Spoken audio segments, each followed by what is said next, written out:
This is just a quick video on how we do our tear-off and prep.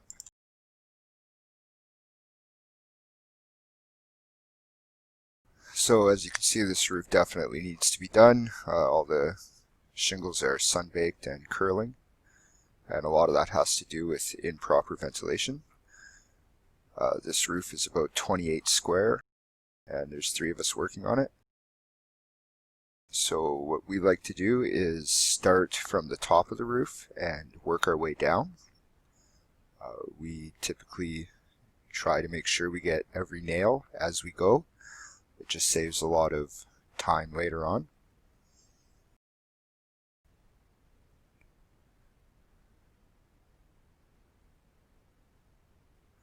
There is a few different methods that you can use.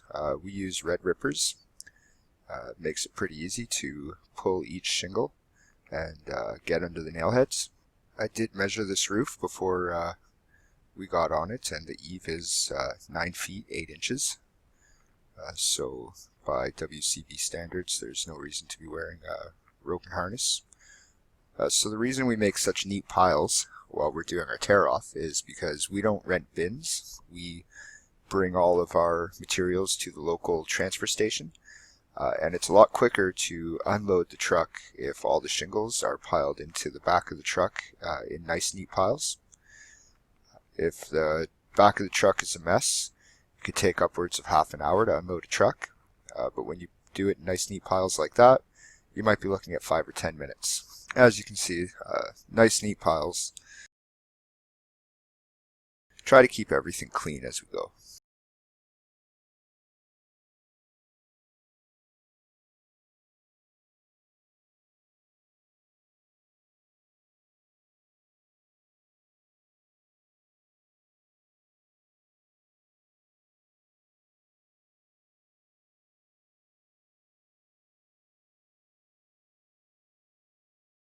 So the venting that used to be on this roof were just box vents, and there were 4 holes cut in the roof. So we're going to be covering those up, and we'll be using a ridge vent system. It works with the soffit, and air moves up through the roof and out through the peak, and it's just a more efficient way of venting the roof. So 28 square tear-off took us about 2.5 hours to tear off. So here I am cutting the peak. You want to make sure you cut at least 2 inches to 3 inches to really make sure that you have good airflow.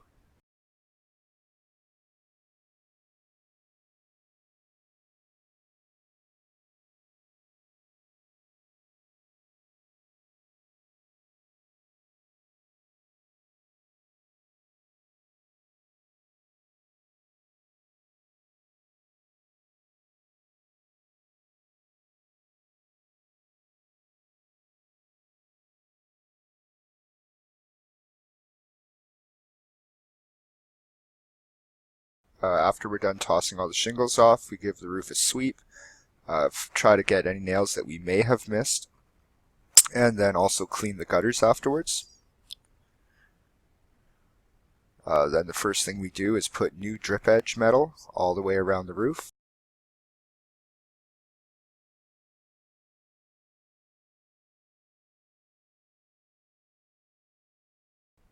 And on our eave, we start with an ice and water membrane, making sure to overlap onto our drip edge.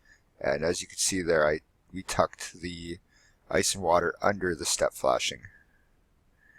Then we start our first course of 15-pound felt, and it has 2-inch lines on it.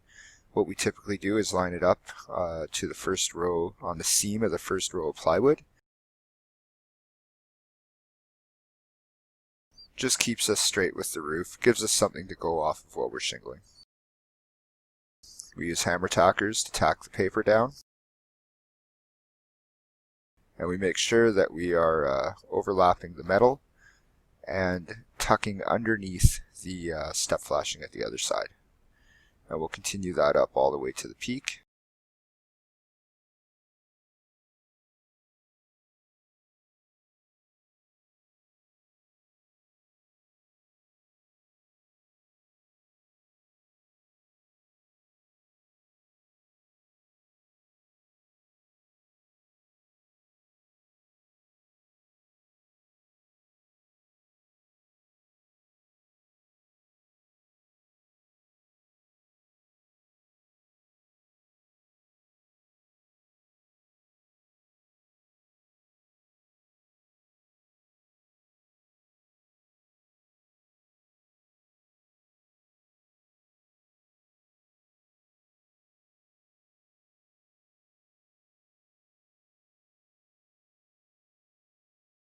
We also use ice and water in our valleys. We always use a positive overlap, so we do the eave of the roof first, then the valley, and then the paper on top of that. Pretty much by the time we're done doing our prep, the roof is watertight. And that's just quickly how we tear off and prep a average roof.